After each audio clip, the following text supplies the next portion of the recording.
Dapatkah iman itu menyelamatkan dia?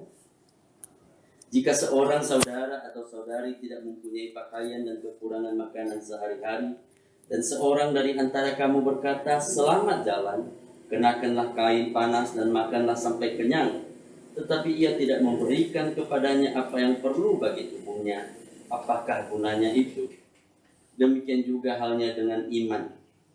Jika iman itu tidak disertai perbuatan, maka iman itu pada hakikatnya adalah mati. Tetapi mungkin ada orang berkata, "Padamu ada iman dan padaku ada perbuatan."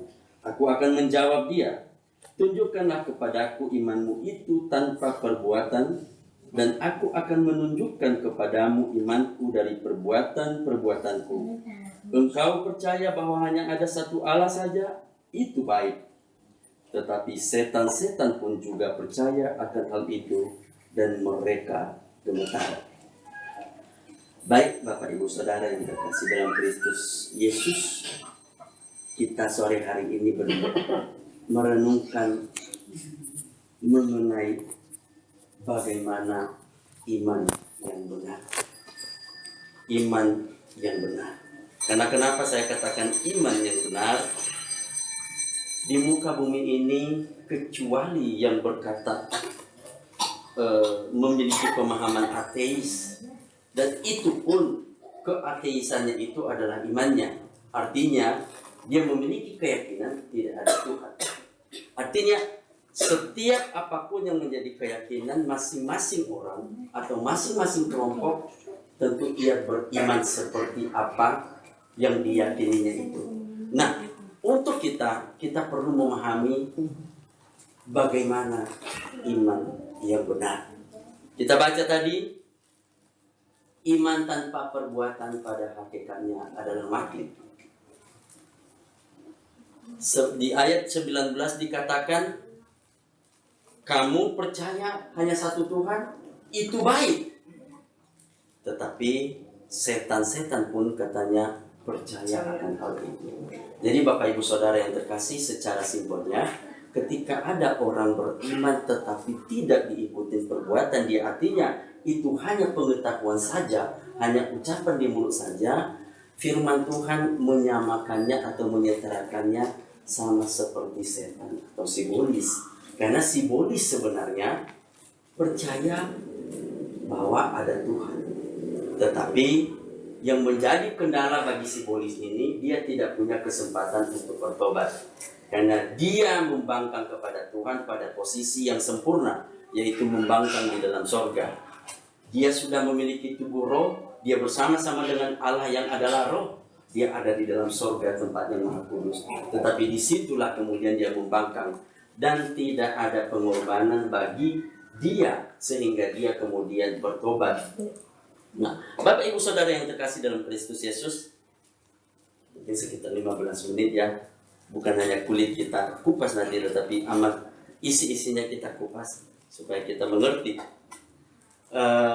mengenai iman yang benar. Dan dikatakan tadi, iman tanpa perbuatan pada hakikatnya adalah mati. Bapak Ibu Saudara yang terkasih dalam Kristus Yesus, apakah iman itu sebenarnya? Apakah hanya sekedar kita pergi ke gereja, kemudian kita berkata kita percaya Yesus, kemudian kita sudah memiliki iman yang benar? Tentu sebenarnya secara sederhana, komposisi dari iman itu adalah percaya dan bertobat. Percaya akan hal apa?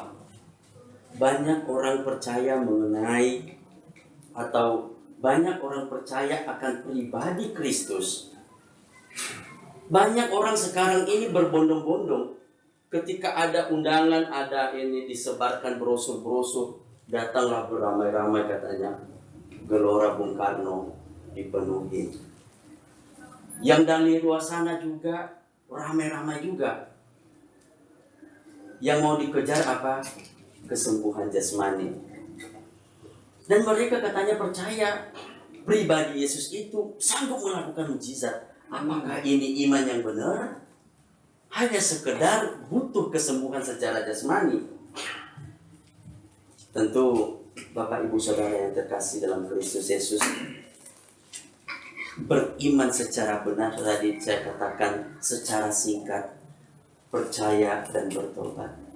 Percaya tentu tidak identik dengan hanya mengatakan di mulut saja, atau tidak identik hanya kayak kerajinan ke gereja saja, tidak identik dengan kemudian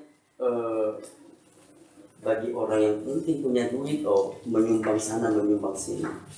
Tetapi sesungguhnya kata percaya itu adalah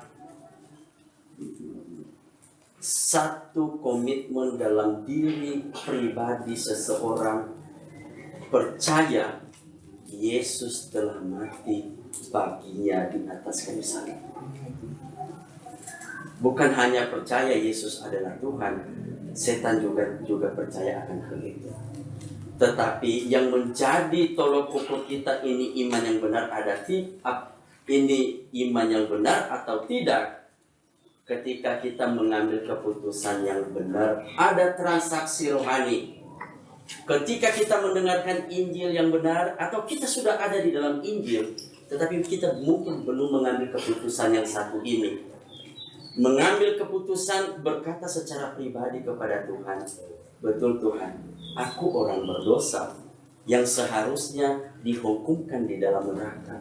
Tetapi karena begitu besar kasih-Mu, penghukuman yang seharusnya ditimpakan kepada saya, penghukuman yang seharusnya saya terima nanti di neraka, telah Engkau tanggung di atas kayu salib.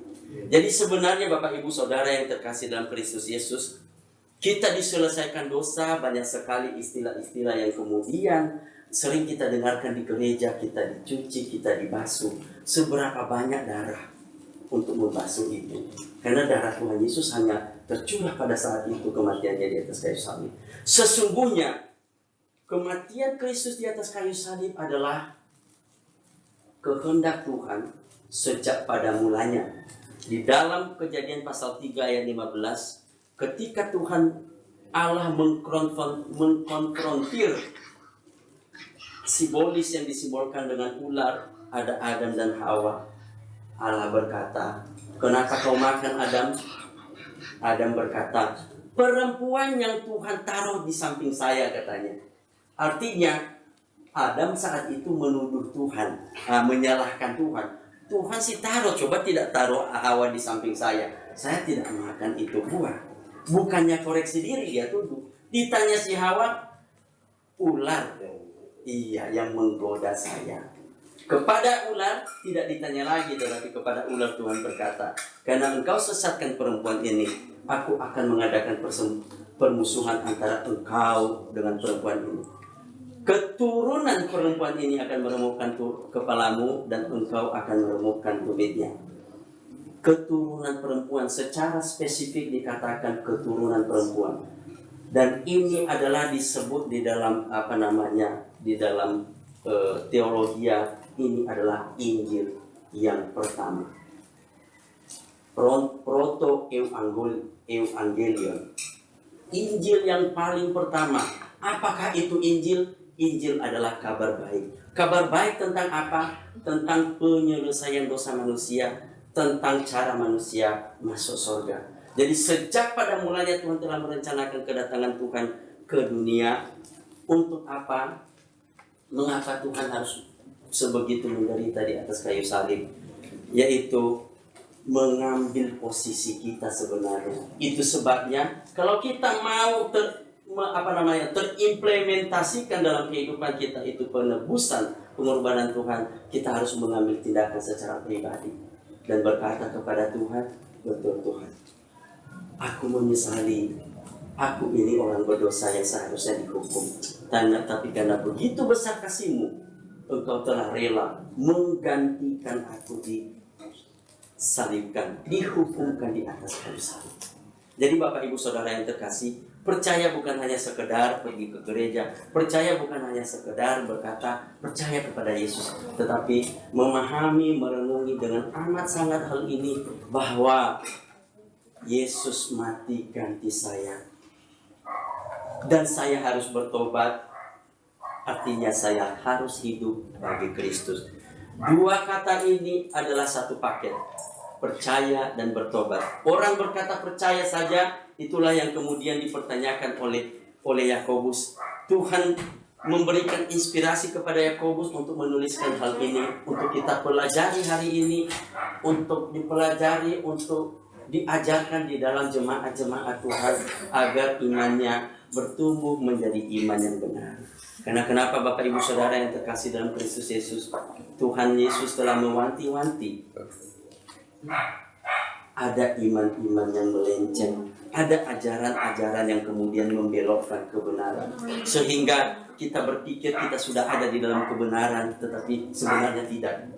Nah, itu sebabnya di dalam tulisan Yakobus ini kita belajar iman yang benar. Iman yang benar, percaya dan bertobat. Percaya atau mengaminkan Yesus telah mati gantikan saya, dihukum di atas kayu salib, dan saya hidup bagi Kristus. Kebanyakan atau pada umumnya orang-orang percaya hanya sampai pada percaya mengaminkan Yesus mati baginya, tetapi untuk hidup bagi Yesus ini yang susah. Karena kenapa? Hidup bagi Yesus inilah yang menjadi pembuktian akan iman itu sebenarnya. Jadi kalau kebanyakan selama ini banyak pemahaman-pemahaman yang berkata bahwa ketika kita berjuang, kalau kita mau hidup kudus kita harus berjuang, kita harus sungguh-sungguh, kita harus berbuat baik. Itu tidak. Kita berbuat keras-kerasnya, kita berjuang sehebat-hebatnya tidak akan membuat kita hidup kudus. Yang membuat kita hidup kudus adalah ketika kita mengambil keputusan, kita percaya dan bertobat kepada Tuhan. Karena di dalam Efesus pasal 2 ayat 8 dan 9 katanya, keselamatanmu itu adalah kasih karunia. Itu bukan hasil usahamu, itu bukan hasil pekerjaanmu.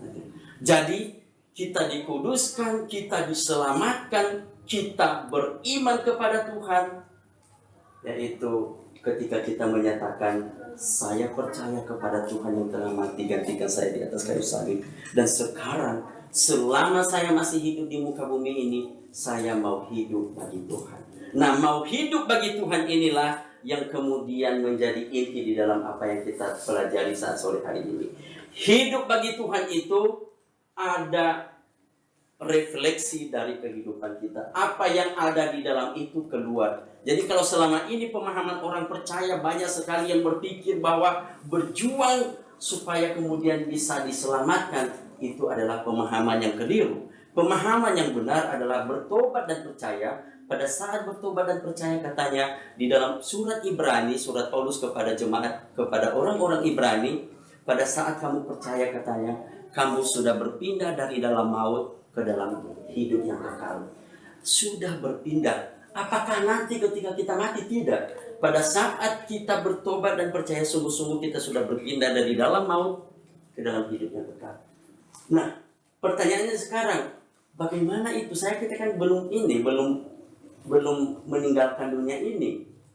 Bapak Ibu Saudara yang terkasih dalam Tuhan, hidup kita memang masih di muka bumi ini, tetapi seperti ini kalau kita gambarkan prosesnya. Sebelum kita mendengarkan Injil, kita berjalan ke satu arah perjalanan hidup. Seperti yang dikatakan di dalam surat Roma pasal 3 ayat 10, semua orang telah berdosa, katanya. Tidak ada satu orang pun yang baik. Dan banyak orang berpikir, dulu saya punya nenek di kampung, dia bilang, saya ini pasti masuk surga. Nah, karena kenapa? Saya belum melanggar perintah yang ketujuh. Belum melakukan ini perbuatan tidak senonoh, katanya. Wih, dahulu saya berpikir, benar juga ya. Tetapi Bapak Ibu Saudara yang terkasih dalam Tuhan Yesus, kalau mengandalkan perbuatan kita masuk surga, mengandalkan tidak melakukan ini, melakukan hal berdosa di hadapan Tuhan, Bapak Ibu Saudara yang terkasih, firman Tuhan berkata, pelanggaran atas satu hukum, katanya, adalah pelanggaran atas keseluruhan hukum. Itu sebabnya ketika ahli-ahli Taurat, imam-imam orang Farisi datang kepada Tuhan Yesus rame-rame bahwa ini perempuan berzina di hadapan Tuhan. Nih, sesuai hukum Musa yang dituliskan oleh Musa, yaitu hukum Taurat, ini perempuan harus dirajam batu sampai mati katanya. Tuhan Yesus tidak menjawab mereka. Mereka bertujuan menguji Tuhan. Tuhan Yesus duduk di tanah dan dia mengorek-ngorek tanah dengan jarinya. Dan hampir keseluruhan para teolog yang membahas Alkitab setuju, sepaham bahwa yang ditulis Tuhan Yesus pada saat itu adalah ke-10 hukum Taurat. Dan setelah selesai menulis, Tuhan melihat orang-orang yang ramai pada saat itu hendak merajam batu si perempuan ini, berzina ini, dan berkata, bagi siapapun yang tidak pernah melanggar hukum Tuhan, bagi siapapun yang tidak pernah berdosa, silakan terlebih dahulu ambil batu dan rajam perempuan ini. Perempuan ini melanggar hukumnya yang ketujuh. Benar ya?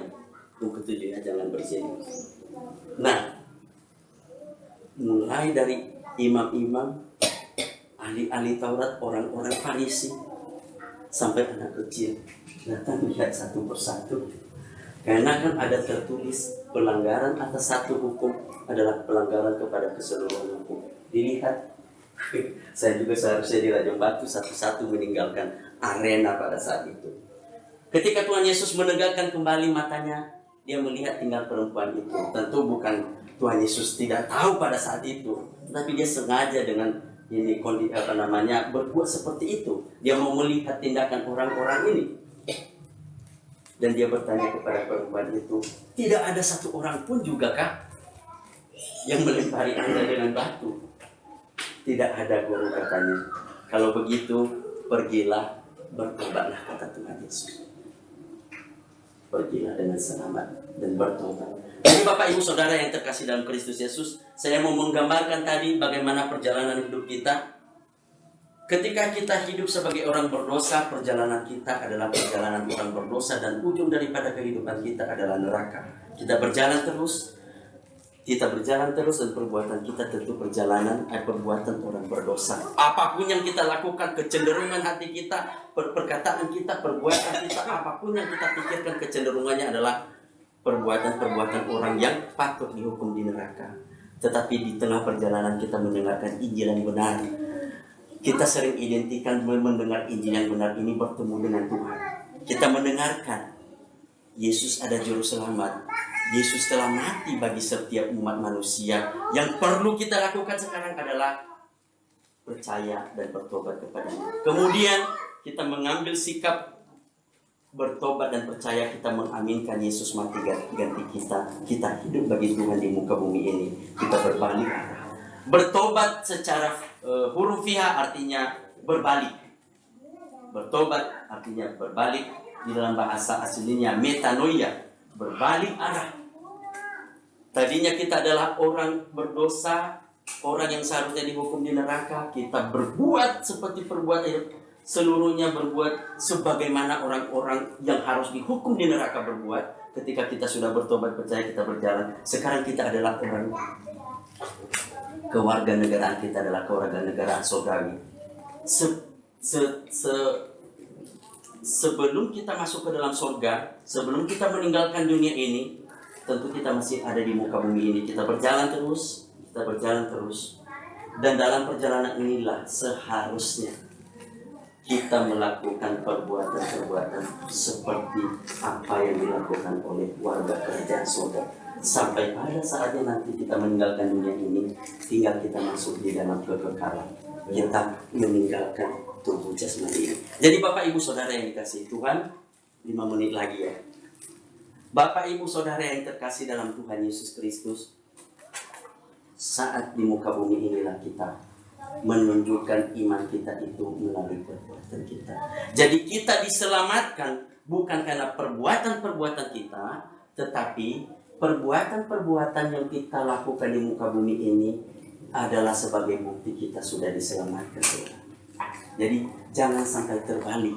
Jangan sampai berpikir kita berbuat baik supaya kita menjadi kudus, supaya kita menjadi diselamatkan. Tidak. Tetapi kita berbuat baik menyenangkan hati Tuhan Sang Juru Selamat kita sebagai bukti kita telah diselamatkan, telah menjadi warga kerajaan surga. Jadi itu sebabnya Bapak Ibu Saudara yang terkasih dalam Kristus Yesus, apapun kehidupan kita, siapapun kita, apakah kita laki atau perempuan, apakah kita orang berada ataupun tidak, itu tidak menjadi hambatan di dalam kehidupan kita. Seperti kata Yakobus di sini tadi, firman Tuhan yang dituliskan oleh Yakobus, kalau ada orang berkata, aku memiliki iman, Yakobus akan berkata, tunjukkanlah imannya itu tanpa perbuatan, saya akan menunjukkan imanku di dalam perbuatan-perbuatan. Artinya, iman yang telah menyelamatkan kita itu terrefleksi keluar melalui perbuatan kita. Orang melihat perbuatan kita, orang mendengar perkataan kita, orang melihat keseluruhan sosok hidup kita. Itulah kenapa disebutkan kita adalah surat terbuka. Seluruh hidup kita ya, menjadi gambaran daripada iman yang telah menyelamatkan kita, yaitu percayanya kita kepada Kristus yang telah menyelamatkan kita. Jadi Bapak Ibu Saudara yang terkasih, tentu saya sebagai orang muda, di sini orang tua saya, di sini ada istri saya, ada anak saya. Tentu saya bukan mengajarkan kita, bukan menjadi guru, tetapi apa yang sudah saya dapatkan, saya bagikan bagi kita semua. Apa yang saya sudah pahami, saya keluarkan melalui kata-kata ini. Saya yang disampaikan kepada kita. Tentu kita memiliki pertimbangan-pertimbangan. Kita memiliki kecerdasan, memahami, mencerna, sehingga kemudian kita akan menjadi pelaku-pelaku firman Tuhan. Ingat, Rasul Yakobus menantang siapapun yang berkata punya iman. Yakobus berkata, tunjukkan kepadaku imanmu tanpa perbuatan, dan aku akan menunjukkan imanku dari perbuatan-perbuatan. Jadi Bapak Ibu Saudara yang terkasih dalam Kristus Yesus, kalau kita sudah memahami bahwa sesungguhnya seluruh manusia ini sebenarnya sedang berjalan antri satu persatu menuju neraka, tentu kita sangat bersyukur kita ada di dalam Kristus. Ketika kita sudah mendengarkan Injil, kita sudah bertobat, kita sudah percaya kepada Tuhan, kita sudah mengaminkan Yesus mati bagi saya. Yesus mati terhukum menggantikan saya di atas kayu salib. Jadi bukan darahnya yang kemudian cuci. Itu darah adalah kematian. Ketika darah tercurah, seperti Yakobus di dalam surat Ibrani pasal 9 ayat 22 dikatakan, tidak ada pengampunan dosa tanpa penumpahan darah. Karena darah adalah nyawa. Ketika Tuhan Yesus di atas kayu salib, kematiannya adalah kematian untuk dosa kita. Itu sebabnya mulai jam 12 siang ketika Tuhan Yesus disalibkan sampai jam 3 sore gelap gulita, menggambarkan kekelaman yang dialami Tuhan Yesus. Ketika dia berdoa di Taman Getsemani, Tuhan berkata, Bapa, jikalau boleh, katanya, cawan ini berlalu, biarlah berlalu. Artinya apa? Jikalau ada cara penyelesaian dosa manusia di muka bumi ini tanpa saya harus digantung di kayu salib, Bapak, biarlah itu dipakai. Tetapi rupanya tidak ada cara lain untuk menyelamatkan manusia. Tuhan Yesus harus dihukumkan di atas kayu salib. Sampai ketika dia berdoa itu, katanya, keringatnya bercampur dengan titik-titik darah. Secara medis katanya ada kejadian seperti itu, keadaan kejiwaan yang sedang sangat tertekan berat, itu bisa keluar ini keringat bercampur ini darah katanya. Jadi pada saat itu bukan kesakitan fisiknya yang Tuhan Yesus takutkan, tetapi saat dia digantung di atas kayu salib, dia menjadi manusia atau pribadi paling berdosa. Karena seluruh dosa sebola bumi ini ditimpakan di atasnya. Itu sebabnya dikatakan ketika kita membaca pelan-pelan ini, ketika Tuhan Yesus mulai menghembuskan nafasnya, ketika Tuhan Yesus di atas kayu salib, Bapa katanya memalingkan muka darinya. Bapa, ketika dia berkata, Eli, Eli lama sabachthani, ya Allahku, mengapa engkau meninggalkan aku? Karena kenapa? Pada saat itu posisi Yesus adalah posisi manusia durhaka, manusia yang paling berdosa, karena seluruh dosa ini, seluruh bola bumi ini ditimpakan atas. Jadi Bapak Ibu Saudara, kalau kita sudah memperoleh anugerah yang terbesar itu, marilah kita tunjukkan anugerah terbesar yang kita terima itu melalui perbuatan kita, melalui tutur kata kita, melalui seluruh sikap hidup kita. Langkah-langkah kehidupan kita akan menjadi surat terbuka yang dibaca oleh setiap orang. Ya, tentu saya secara pribadi tentu masih harus berjuang untuk hal ini. Untuk marah kepada anak-anak saja terkadang, aduh, kalau ini ada tetangga bisa dengar seperti apa. Tapi Bapak Ibu Saudara, kita memiliki proses. Selama belum sampai start kehidupan kita, kita memiliki kesempatan untuk memperbaiki. Karena pada saat kita bertobat percaya kepada Tuhan, ada dua hal yang menjadi kudus dalam kehidupan kita, yaitu posisi kita menjadi posisi yang kudus, kemudian kita diberikan hati yang kudus. Itu sebabnya Bapak Ibu Saudara yang terkasih dalam Kristus Yesus, di dalam Efesus pasal 1 ayatnya yang ke-13 dikatakan, dan engkau juga katanya pada saat kamu percaya, pada saat itu Roh Kudus sudah memeteraikan hatimu katanya. Jadi tidak perlu susah-susah. Ada banyak orang berusaha supaya dia dipenuhi Roh Kudus, padahal tidak. Pada saat bertobat percaya, secara otomatis Roh Kudus mendiami kehidupan kita. Karena kenapa? Hati kita menjadi hati kudus. Yang belum kudus adalah yang perlu kita ada usaha bagaimana kita menjadi menjadi lebih sempurna adalah perbuatan kita. Ada perjalanan yang harus kita lalui, kita memperbaiki dari hari ke hari. Jadi Bapak Ibu Saudara yang terkasih dalam Kristus Yesus, minimal saya simpulkan ada 3 hal sebenarnya yang menjadi tanda kita sudah memiliki iman yang benar, sudah diselamatkan, sungguh-sungguh bertobat percaya dalam Tuhan Yesus Kristus. Yang pertama adalah orang yang memiliki iman yang benar, dia akan memiliki keinginan yang kuat untuk menjauhkan diri dari dosa. Rasul Paulus, dahulu dia Saulus, dia menyiksa seluruh ini pengikut-pengikut Tuhan, dia yang memimpin tentara merajam ini Stefanus dengan batu, dia adalah yang memimpin pada saat itu. Tetapi ketika kemudian dia menjadi rasul Tuhan, ada perubahan yang signifikan dalam kehidupannya. Kemudian itu yang pertama, ada usaha menjauhkan diri dari dosa. Kemudian yang kedua, ketika kita sudah memiliki iman yang benar, kita tahu ini jalan yang benar menuju keselamatan ke surga yang kekal. Kita juga memiliki kerinduan sampaikan ini kepada orang lain. Kita merindukan untuk menyelamatkan jiwa, itu yang kedua. Kemudian yang ketiga, kita harus bertahan di dalam iman yang benar. Karena kenapa? Di dalam surat Ibrani kalau kita membaca dengan seksama, di situ ada firman Tuhan berkata, orangku yang benar kalau meninggalkan imannya katanya aku tidak berkenan kepadanya. Jadi di dalam kalau kita baca di dalam Ibrani, di situ dituliskan tentang kemurtadan. Ya. Ada orang yang meninggalkan ini. Bapak Ibu Saudara yang terkasih.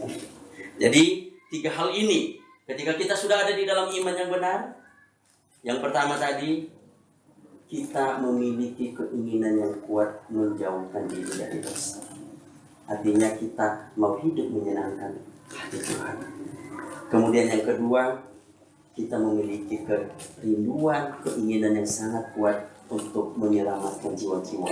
Caranya bagaimana? Bukan kita yang selamatkan, tetapi kita sudah tahu Injil, kita sampaikan Injil itu kepada orang lain. Kemudian yang ketiga, kita tetap bertahan di dalam iman yang benar. Amin. Kita tundukkan kepala sebentar sebelum masuk ke saat kita berdoa. Bapa dalam surga, kami bersyukur untuk firman saat sore hari ini mengingatkan kami untuk merefleksikan iman kami melalui perbuatan kami, melalui sikap hidup kami, melalui tutur kata kami. Jikalau kami Bapa berkata percaya kepada-Mu, namun hidup kami tidak berbeda dengan manusia duniawi, manusia pada umumnya yang tidak mengenal kebenaran, tentu kami justru menista nama Tuhan. Melalui kehidupan kami justru nama Tuhan diperbaiki. Tetapi biarlah kami menjadi orang yang merefleksikan iman kami melalui perbuatan-perbuatan kami, agar kami sungguh-sungguh menjadi surat terbuka yang dibaca oleh setiap orang. Dan biarlah melalui kehidupan kami ada orang yang diselamatkan. Kuatkan kami, teguhkan hati kami Bapak. Pimpin kami terus di dalam kebenaran kita.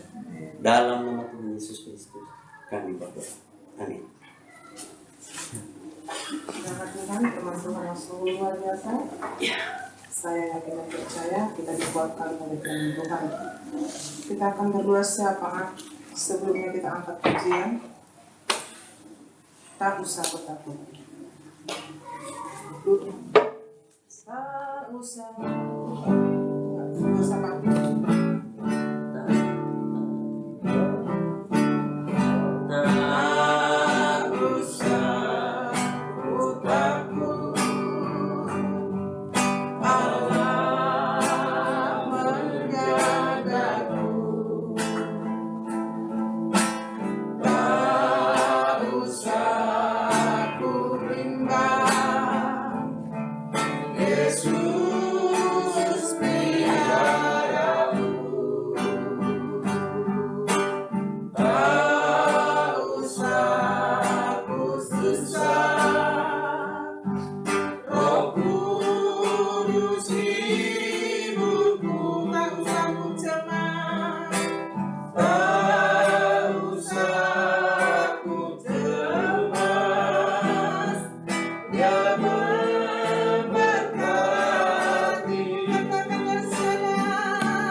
Sebelum kita berdoa syafaat,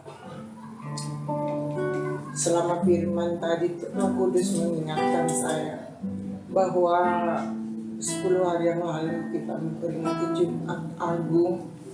Mungkin di setiap gereja kita di Bupati, bagaimana Tuhan kita disiksa, dianiaya, bercucuran darah. Pada saat ini Roh Kudus mengingatkan melalui saya bahwa itulah penderitaan Tuhan kita. Dan akhirnya dia beroleh kemenangan. Dia sudah mengubur semua sakit hati, penderitaan. Dia mengampuni. Dia melepaskan segalanya. Semestinya dia tidak dihukum, tidak dianiaya, tetapi dia mau. Roh Kudus mengingatkan kita pada hari ini, kita yang kakak adik, yang mereda, tidak ada artinya kita menyimpan akar pahit. Mari kita, Tuhan Yesus kita sudah berkemenangan, Dia sudah naik ke surga, Dia sudah menurunkan Roh Kudus untuk mendamaikan kita semua. Mari kita buang semua akar pahit yang ada di dalam hati pikiran kita. Kalau kita mau belajar seperti firman tadi, berdamai kepada siapapun, mengampuni, kita buang semua akar pahit yang ada di dalam hati kita, maka kita akan beroleh kemenangan demi kemenangan.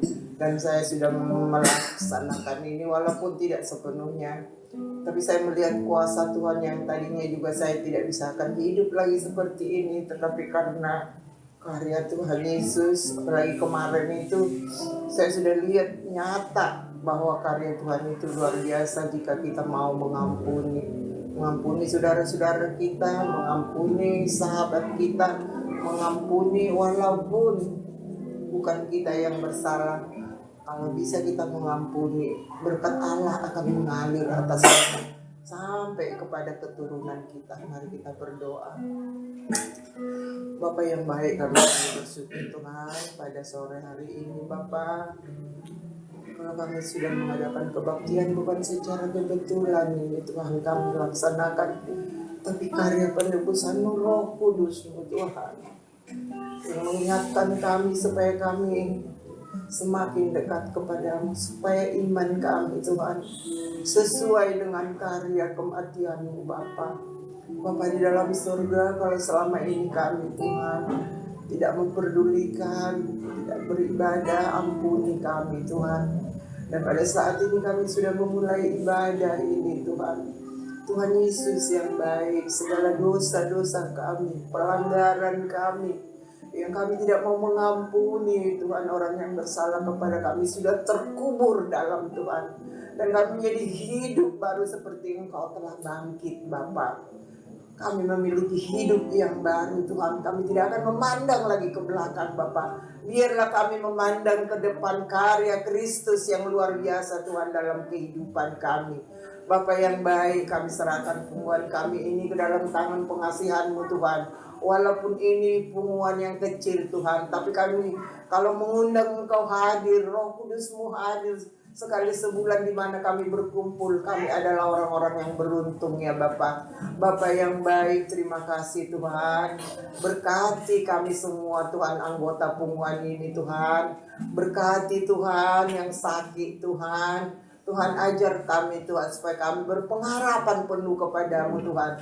Bahwa mujizat demi mujizat itu masih berlaku dulu sekarang sampai selama-lamanya. Mujizat-Mu akan terjadi dan itu sudah kami rasakan. Bahwa mujizat Tuhan itu masih nyata pada saat ini Tuhan. Kami percayakan di anggota kami ini Tuhan banyak yang sakit Bapa, tapi mujizat-Mu itu masih berlaku Tuhan atas hidup kami. Dan kami merasakan kedamaian yang luar biasa yang daripada-Mu Tuhan. Pada saat ini Tuhan, kalau besok hari adik kami Elsa mau mengikuti UN ujian negara Tuhan, Tuhan mari tolong dia Bapa, beri ketenangan dalam hidupnya Tuhan. Ajar dia mengandalkan Tuhan dalam seluruh Tuhan apa yang mau dia kerjakan. Soal demi soal yang dia akan kerjakan Tuhan. Biarlah dia mengandalkan Tuhan, tidak mengandalkan kekuatannya Tuhan. Dan kami akan melihat jika kami orang tua menyerahkan semuanya ke dalam tangan pengasihan-Mu, maka Tuhan keberhasilan akan menjadi milik anak cucu kami Tuhan. Tuhan kami percaya itu Tuhan, maka ajar kami Tuhan supaya kami tidak mengandalkan kekuatan kami.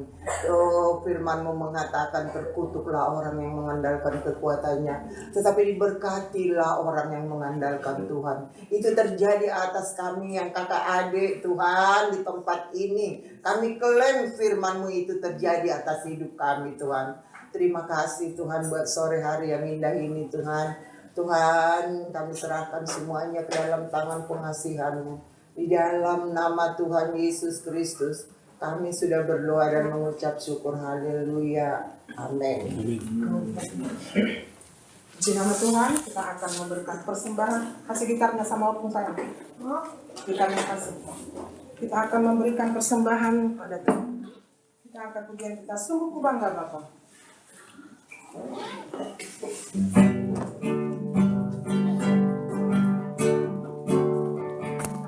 Sungguh bangga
Tuhan, kita akan tutup ibadah kita.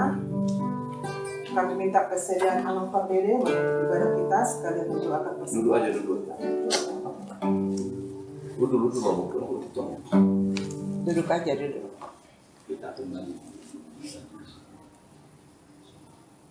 Bapa dalam surga, di petang hari ini Tuhan, kami mengucap syukur Tuhan. Yes. Kami berpelihara, Amin.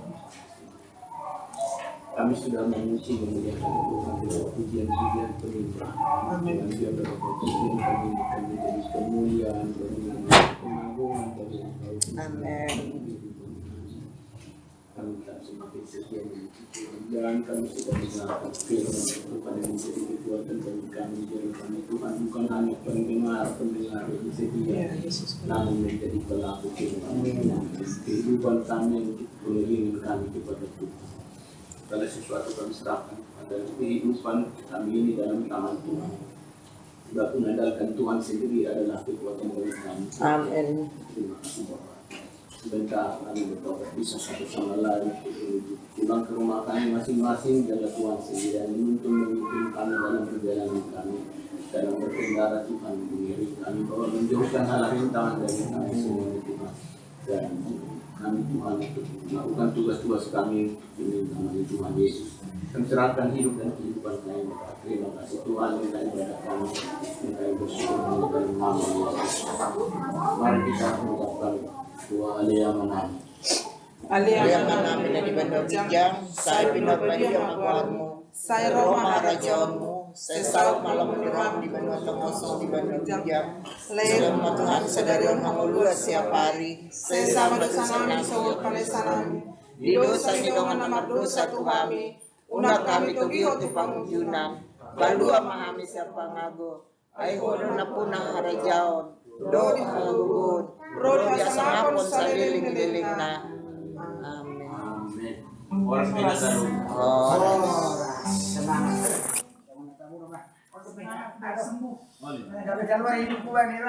loob. Ibu udah susah banget. Silakan duduk saja.